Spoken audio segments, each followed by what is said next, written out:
ಪುನರ್ಜನ್ಮ ಸತ್ಯವೇ? ಮತ್ತೆ ಹುಟ್ಟುವುದಾದರೆ ಯಾಕೆ ಸಾಯಬೇಕು? ಜನನ ಮರಣಗಳಿಂದ ಉಪಯೋಗಗಳೇನು? ಮದುವೆಗಳು ಎಂದು ಪ್ರಾರಂಭವಾದವು? ಹಾವುಗಳು ಸಂಗೀತವನ್ನು ಕೇಳುತ್ತವೆಯೇ? ವೇದವನ್ನು ವ್ಯಾಸ ಮಹರ್ಷಿ ಬರೆದಿದ್ದನೇನು? ಹಿಂದೂಗಳ ಪ್ರಥಮ ದೇವರು ಯಾರು?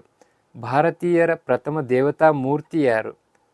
ಶಿವಾಲಯದಲ್ಲಿ ತೀರ್ಥ ಪ್ರಸಾದವನ್ನೇಕೆ ಕೊಡುವುದಿಲ್ಲ? ಶಿವಾಲಯದ ಸುತ್ತಲೂ ಪ್ರದಕ್ಷಿಣೆ ಮಾಡಬಾರದಂತೆ ಯಾಕೆ? ಎಲ್ರಿಗೂ ನಮಸ್ಕಾರ. ಆದ್ಯ ಪುಸ್ತಕ ಭಂಡಾರದಲ್ಲಿ ಲಭ್ಯ ಇರುವಂತಹ ಮತ್ತೊಂದು ವಿಶಿಷ್ಟವಾದ ಪುಸ್ತಕದ ಬಗ್ಗೆ ನಾವು ಇವತ್ತು ತಿಳ್ಕೊಳ್ಳೋಣ.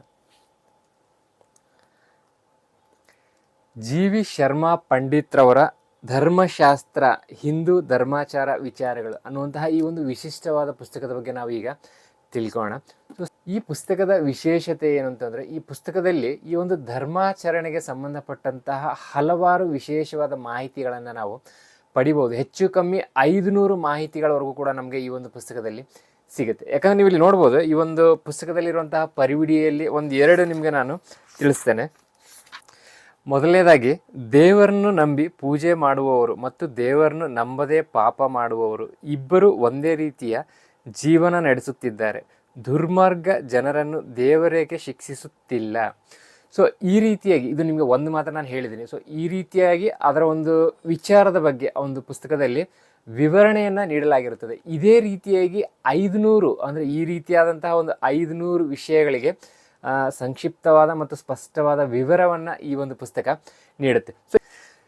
ಸೊ ಈ ರೀತಿಯ ಹಲವಾರು ವಿಶೇಷವಾದ ಮಾಹಿತಿಗಳಿಗೆ ಸಂಕ್ಷಿಪ್ತವಾದ ಮತ್ತು ಸ್ಪಷ್ಟವಾದ ಉತ್ತರಗಳನ್ನು, ಅದು ಕೂಡ ಅವರಿಗೆ ತಿಳಿದ ಹಾಗೆ ಬರೆದಿರುವಂತಹದ್ದಲ್ಲ. ಈ ಪುಸ್ತಕದಲ್ಲಿ ಸ್ಪಷ್ಟವಾಗಿ ಅವರು ಹೇಳಿದ್ದಾರೆ ಏನಂತಂದರೆ, ಸ್ಮೃತಿ, ಶ್ರುತಿ, ಪುರಾಣ, ಇತಿಹಾಸ, ವೈದಿಕ ಗ್ರಂಥಗಳ ಆಧಾರದಿಂದ ರಚಿಸಲಾಗಿದೆ ಅಂತ ಹೇಳಿ. ಅಂದರೆ ಈ ಒಂದು ಪುಸ್ತಕವನ್ನು ಅವರು ಬೇರೆ ಎಲ್ಲ ಪುರಾಣ ಒಂದು ಪುಸ್ತಕಗಳಾಗಿರ್ಬೋದು, ವೈದಿಕ ಪುಸ್ತಕಗಳಾಗಿರ್ಬೋದು, ಅಥವಾ ಸ್ಮೃತಿ, ಶ್ರುತಿ ಈ ಪುಸ್ತಕಗಳನ್ನು ಆಧಾರವಾಗಿ ಇಟ್ಕೊಂಡು ಈ ಒಂದು ಪುಸ್ತಕವನ್ನು ಅವರು ಬರೆದಿದ್ದಾರೆ. ಹಾಗಾಗಿ ಈ ಒಂದು ಪುಸ್ತಕ ತುಂಬಾ ವಿಶೇಷವಾದ ಪುಸ್ತಕ ಆಗಿದೆ. ಪ್ರತಿಯೊಬ್ಬರು ಕೂಡ ಈ ಒಂದು ಪುಸ್ತಕವನ್ನು ತೆಗೆದುಕೊಂಡು ಆ ಒಂದು ಪುಸ್ತಕದಲ್ಲಿರುವಂತಹ ವಿಶೇಷವಾದ ನಮ್ಮ ಧಾರ್ಮಿಕ ವಿಚಾರಗಳ ಬಗ್ಗೆ ತಿಳ್ಕೊಳ್ಳುವಂಥ ಆಸಕ್ತಿ ಯಾರಿಗಿದೆ, ಸೊ ಅವರಿಗೆ ಈ ಒಂದು ಪುಸ್ತಕ ತುಂಬಾ ವಿಶೇಷವಾಗಿದೆ. ಈ ಪುಸ್ತಕದಲ್ಲಿ ಒಟ್ಟು 456 ಪುಟಗಳಿದೆ. ಈ ಒಂದು ಪುಸ್ತಕದ ಮುಖ ಬೆಲೆ 500 ರೂಪಾಯಿ ಆಗುತ್ತೆ. ಸೊ ಇದರ ಒಂದು ಪೋಸ್ಟಲ್ ಚಾರ್ಜ್ ಪ್ರತ್ಯೇಕವಾಗಿ ಇರುತ್ತೆ.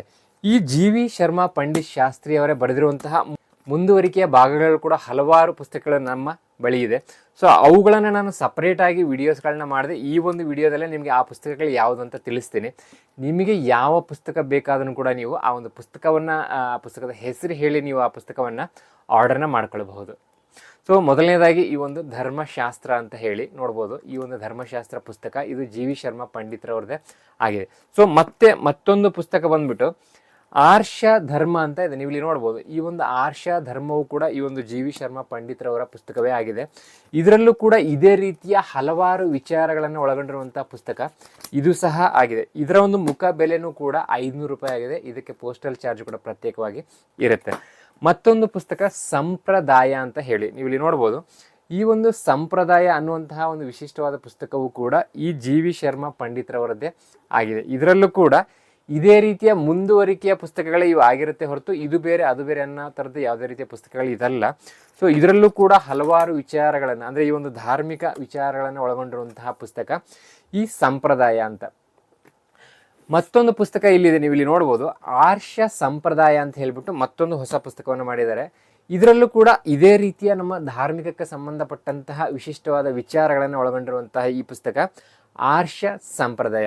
ನೀವೇನು ಈ ಒಂದು ಸಂಪ್ರದಾಯ ಅನ್ನುವಂತಹ ಈ ಒಂದು ಪುಸ್ತಕವನ್ನು ನೋಡಿದ್ರಿ, ಈ ಒಂದು ಪುಸ್ತಕದ ಬೆಲೆ ಬಂದು ಇದು ಪುಸ್ತಕ ನಿಮಗೆ 330 ರೂಪಾಯಿ ಆಗುತ್ತೆ, ಈ ಸಂಪ್ರದಾಯ ಅನ್ನುವಂತಹ ಪುಸ್ತಕ. ಹಾಗೆಯೇ ಈ ಒಂದು ಆರ್ಷ ಸಂಪ್ರದಾಯ ಪುಸ್ತಕ ಏನಿದೆಯಲ್ಲ, ಇದರ ಒಂದು ಬೆಲೆ 600 ರೂಪಾಯಿ ಆಗುತ್ತೆ. ಎಲ್ಲ ಪುಸ್ತಕಗಳಿಗೂ ಕೂಡ ವಿಶೇಷವಾಗಿ ಅಂದರೆ ಪ್ರತ್ಯೇಕವಾಗಿ ಪೋಸ್ಟಲ್ ಚಾರ್ಜ್ ಕೂಡ ಇರುತ್ತೆ.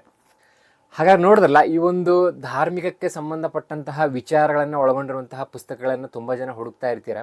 ಸೊ ನಾವು ಕೂಡ ಮೊದಲು, ಅಂದರೆ ಪ್ರಾರಂಭದಲ್ಲಿ ಈ ರೀತಿಯ ಪುಸ್ತಕಗಳು ಎಲ್ಲಿ ಸಿಗುತ್ತೆ ಅಂತ ಹೇಳಿಬಿಟ್ಟು ಸಂಗ್ರಹ ಮಾಡಿ ಇಡೋದಕ್ಕೆ ತುಂಬಾ ಹುಡುಕ್ತಾ ಇದ್ವಿ. ಸೊ ಈ ರೀತಿಯ ವಿಶೇಷವಾದ ಪುಸ್ತಕಗಳು ನಮ್ಮ ಬಳಿ ಈಗ ಬರ್ತಾ ಇದೆ. ಸೊ ಅದರಲ್ಲಿ ಈ ಜಿ ವಿ ಶರ್ಮಾ ಪಂಡಿತ್ರವರ 4 ಪುಸ್ತಕಗಳು ನಮ್ಮ ಬಳಿ ಇದೆ. ಇನ್ನೂ ಹಲವಾರು ಪುಸ್ತಕಗಳು, ಬೇರೆ ಬೇರೆ ಲೇಖಕರು ಬರೆದಿರುವಂತಹ ಪುಸ್ತಕಗಳು ಕೂಡ ನಮ್ಮ ಬಳಿ ಲಭ್ಯವಿದೆ. ಹಾಗಾದರೆ ಇದರಲ್ಲಿ ನಿಮಗೆ ಯಾವುದಾದ್ರೂ ಪುಸ್ತಕಗಳನ್ನ ತಗೊಳ್ಬೇಕಂತ ಇದ್ದರೆ, ಸೊ ಇಲ್ಲಿ ಸ್ಕ್ರೀನ್ ಮೇಲೆ ಕಾಣಿಸ್ತಿರೋಂಥ ಸಂಖ್ಯೆಗೆ ನೀವು ವಾಟ್ಸಪ್ ಅಥವಾ ಕರೆಯನ್ನು ಮಾಡೋದರ ಮುಖಾಂತರ ಆ ಪುಸ್ತಕಗಳನ್ನು ನೀವು ಪಡ್ಕೊಳ್ಬೋದು. ನೀವು ಈ ಸಂಖ್ಯೆಗೆ ವಾಟ್ಸಪ್ನ ಮಾಡಿದ ತಕ್ಷಣಕ್ಕೆ ನಿಮಗೆ ಅದರ ಒಂದು ಪೇಮೆಂಟ್ ಡೀಟೇಲ್ಸನ್ನು ಕಳಿಸ್ಕೊಡ್ಲಾಗುತ್ತೆ. ಅದಕ್ಕೆ ನೀವು ಪೇಮೆಂಟ್ನ ಮಾಡಿ ಸ್ಕ್ರೀನ್ಶಾಟ್ ಜೊತೆಗೆ ನಿಮ್ಮ ವಿಳಾಸವನ್ನು ಕಳಿಸಿಕೊಟ್ರೆ ಸಾಕು. ನಿಮ್ಮ ವಿಳಾಸಕ್ಕೆ ಪೋಸ್ಟ್ ಮುಖಾಂತರ ಪುಸ್ತಕವನ್ನು ಕಳಿಸ್ಕೊಡ್ಲಾಗುತ್ತೆ. ನಮಸ್ಕಾರ.